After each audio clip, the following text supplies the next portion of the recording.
नमस्कार, स्वागत है आपका खबर फास्ट के हमारे सोशल मीडिया प्लेटफॉर्म पर और आपके साथ मैं हूं कायनात अंसारी। इस वक्त अतीक अहमद और अशरफ अहमद इस दोहरे हत्याकांड की चर्चा हर एक जुबान पर है। अतीक अहमद और अशरफ अहमद की हत्या एक दिन पहले यानी शनिवार रात को 3 युवकों के द्वारा कर दी जाती है। तीनों आपराधिक प्रवृत्ति के बताए जा रहे हैं और प्रयागराज में यह हत्या उस वक्त अंजाम दी गई जब पुलिस जो है अतीक अहमद और अशरफ को जो है रूटीन चेकअप के लिए अस्पताल लेकर पहुंची थी। 10:30 के करीब का वक्त था, 10:30 बज रहे थे रात के, और उस वक्त जो है पुलिस उन दोनों को मेडिकल चेकअप के बाद जो है वापस लेकर लौट रही थी। उसी दौरान जो है ये तीनों अपराधी खुद को मीडिया कर्मी बताते हुए पुलिस के घेरे में शामिल हुए और जिस दौरान मीडिया कर्मी दोनों से सवाल जवाब कर रहे थे उसी दौरान इन तीनों अपराधियों ने जो है ताबड़तोड़ गोलियां बरसा दी, दोनों पर ही, अतीक अहमद और अशरफ अहमद पर। और इस प्रकार जो माफिया जिसका आतंक उत्तर प्रदेश में पिछले 44 साल से फैला हुआ था, जो एक बड़ा माफिया उत्तर प्रदेश का माना जाता था, उस आतंक का अंत जो है वो 40 सेकंड में हो गया। 18 राउंड फायर हुए और अतीक और अशरफ मौके पर ही मौत की नींद सो गए। लेकिन शुरुआत कहां से हुई? अतीक अहमद आखिर माफिया अतीक कैसे बना? आपको बताते हैं, 10 अगस्त 1962 को इलाहाबाद में अतीक का जन्म हुआ था। पिता जो थे वो तांगा चलाते थे और परिवार का गुजर बसर करते थे, लेकिन अतीक जो है उसके दिमाग में बचपन से ही जल्द अमीर बनने और पैसा कमाने की चाहत थी। 10वीं कक्षा में फेल होने के बाद अतीक जो है कुछ ऐसी संगत में पड़ गया जो कि गुंडे बदमाशों की थी, और दोस्तों का जब साथ इस तरह का मिला तो अतीक ने भी उसी राह पर जो है चलना शुरू कर दिया और धीरे धीरे उसने लूट और छीना झपटी और अपहरण, रंगदारी वसूलने जैसे कामों को जो है एक प्रकार से अपने पेशे के तौर पर अख्तियार कर लिया। और यहां से शुरुआत हुई अतीक के आपराधिक करियर की। 17 साल की उम्र में, महज 17 साल की उम्र में अतीक ने पहला मर्डर किया। 1979 में अतीक के खिलाफ पहला केस दर्ज हुआ था। अगर मौजूदा वक्त की बात करें तो 100 से ज्यादा आपराधिक मामले जो है अतीक अहमद के खिलाफ दर्ज है। उस वक्त उत्तर प्रदेश में चांद बाबा नामक जो है एक व्यक्ति हुआ करता था, जो उस वक्त जाना माना बदमाश माना जाता था। 1989 यानी 1989 के दौरान जो है अतीक ने राजनीति में कदम रखा। उस दौरान सीधे तौर पर इलाहाबाद में अतीक का मुकाबला जो है चांद बाबा से हुआ और दोनों के बीच जो है गैंग वॉर शुरू हो गया। और जब ये गैंग वॉर चला तो उसके बीच में आपको बता दें कि विधायक बनने के 3 महीने बाद जो है अतीक अहमद के भाई ने जो है जिस तरीके से विधायकी हासिल की थी, उसके बाद में जो घटनाक्रम शुरू हुआ, अब डाउनफॉल शुरू हुआ अतीक का, वो यहाँ पर काबिल गौर रहा। लेकिन इससे पहले कि मैं आपको तमाम ये कहानी बता दूं कि आखिर अतीक जो है किस तरह से राजनीति में आया, कितनी बार वो विधायक रहा। 5 बार अतीक जो है जो इलाहाबाद शहर पश्चिम सीट है, इलाहाबाद शहर पश्चिम सीट से 5 बार विधायक बना, और जो फूलपुर संसदीय सीट है, लोकसभा सीट है, उससे 1 बार लोकसभा सांसद बना। 2004 में अतीक ने जो लोकसभा का चुनाव है वो समाजवादी पार्टी के टिकट पर लड़ा था फूलपुर लोकसभा क्षेत्र से, और उसके चुनाव जीतने के बाद में जो उसकी सीट थी विधायकी की, और जो इलाहाबाद पश्चिम शहर की सीट थी वो खाली हो गई। उसने उस सीट से अपने भाई को यानी अशरफ को उम्मीदवार के तौर पर खड़ा किया, लेकिन बसपा के टिकट पर जो राजूपाल था उसको खड़ा किया गया और राजूपाल जो है वो चुनाव जीत गया। उसके बाद से यहाँ पर एक प्रकार से जब राजनीति रसूख जो है उसको ठेस पहुंची अतीक एंड फैमिली के, तो अतीक ने इसको अपने नाक का और साक का सवाल बना लिया, और उसी के बाद से कह सकते हैं कि अतीक का जो है अंतकाल शुरू हो गया।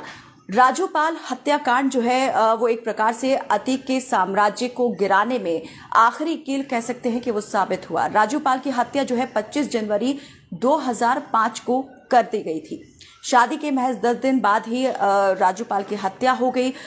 3 महीने महज उन्हें विधायक बने हुए होते। उसके बाद उपचुनाव हुआ सीट पर, इलाहाबाद पश्चिम सीट पर, और जो अतीक का भाई है अशरफ, वो सीट से जीत करके विधायक बन गया। लेकिन 2007 में जब दोबारा से चुनाव हुआ तो राजूपाल की पत्नी पूजा पाल जो है उस सीट से विजयी हुई। यहां से जो है कहीं ना कहीं कह सकते हैं कि अतीक परिवार की जो साख है उसे गहरा आघात पहुंचा था। राजूपाल मर्डर केस के बाद में कई मामले उसके बाद जो है दर्ज होते रहे और अलग अलग पार्टीज की तरफ से जो है वो टिकट यहाँ पर जरूर दिया गया अतीक को, लेकिन चुनाव भी जीता और चुनाव हारा भी अतीक अहमद।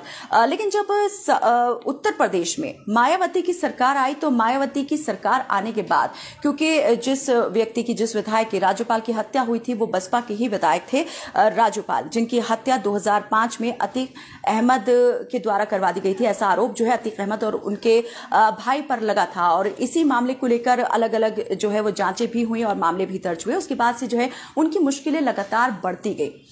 मायावती ने फिर ऑपरेशन अतीक चलाया और अतीक के खिलाफ जितने मामले थे उन तमाम मामलों में जांच बैठा दी गई, और मायावती के कार्यकाल में अतीक जो है जेल में ही अंदर रहा। उसके बाद में मायावती की जब सरकार गई तो जमानत पर अतीक अहमद बाहर भी आया, और ये कहते हैं कि उस दौरान भी यहां पर जेल में अंदर और बाहर जाने का सिलसिला लगातार जारी रहा। लेकिन 2005 से जो कहानी शुरू हुई थी, उसका अंत यहां पर 2023 में आते आते होने वाला था। 24 फरवरी 2023 को उमेश पाल हत्याकांड होता है। उमेश पाल राजूपाल हत्याकांड के मुख्य चश्मदीद गवाह थे, और जब उनकी हत्या हुई उससे 3 हफ्ते बाद ही उनकी हत्या के जब 24 फरवरी को उनकी हत्या हुई, तो 3 हफ्ते बाद ही राजूपाल हत्याकांड में फैसला होने वाला था और उन्हें गवाही देने के लिए पहुंचना था। लेकिन गवाही देने से 3 हफ्ते पहले ही उनकी हत्या कर दी गई। हत्या का आरोप जो है एक बार फिर से अतीक अहमद और उनके भाई अशरफ पर लगा, और कहा गया कि जेल में बैठे बैठे ही ये तमाम साजिश जो है हत्या की रची गई अतीक अहमद की तरफ से। और अतीक अहमद के बेटे असद का नाम भी इस हत्याकांड में जो है वो सामने आया था। और असद का आपको जैसे पता ही है, 13 अप्रैल को उसका भी झांसी में पुलिस एसटीएफ द्वारा जो है एनकाउंटर कर दिया गया था।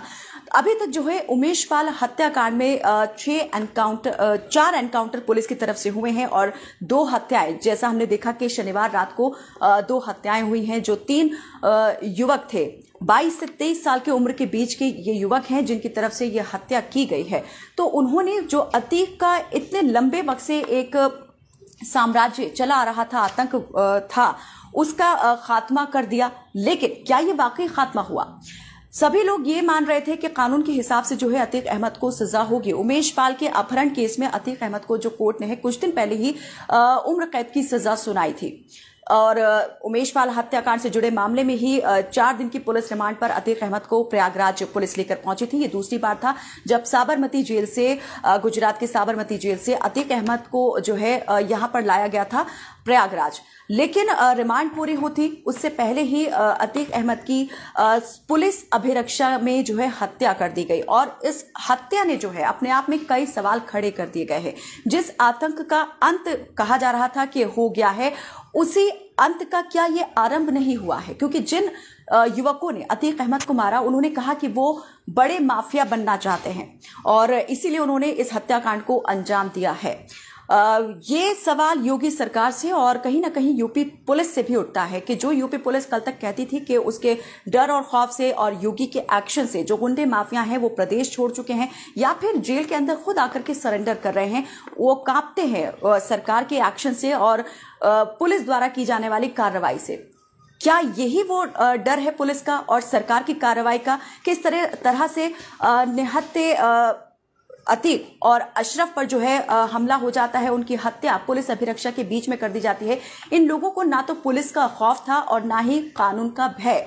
कानून हाथ में लिया गया, पुलिस अभिरक्षा को तोड़ते हुए ये आरोपी जो है अंदर दाखिल हुए और इस तरह से इस दौरे हत्याकांड को अंजाम दे दिया। तो कहीं ना कहीं पुलिस की कार्यशैली जो है वो सवालों के घेरे में आ जाती है। 18 राउंड फायर किए गए, 40 सेकंड के अंदर, महज 40 सेकंड के अंदर जो है इस पूरे घटनाक्रम को अंजाम दे दिया गया। लेकिन इस बीच जो यूपी पुलिस थी उसके हाथ पैर लगा कि एकदम सुन्न हो गए हैं, वो सुन्न हो गई। कोई कार्रवाई पुलिस की तरफ से अमल में नहीं लाई गई और दोनों को मौत के घाट उतारने के बाद जो है तीनों आरोपियों ने सरेंडर कर दिया और उसके बाद में कुछ रिलीजियस जो स्लोगन थे वो भी उन्होंने वहां पर दोहराए और खुद को कानून के हवाले कर दिया, पुलिस के हवाले कर दिया।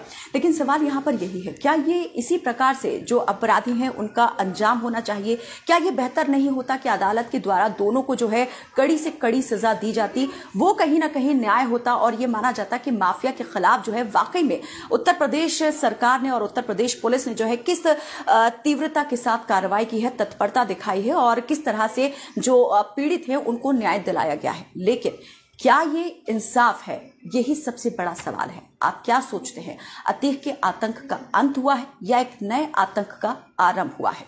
आपकी जो भी राय हो कमेंट बॉक्स में हमें जरूर बताएं। हमें आपके जवाब का इंतजार रहेगा। फिलहाल दीजिए इजाजत, देखते रहें खबर फास्ट। नमस्कार।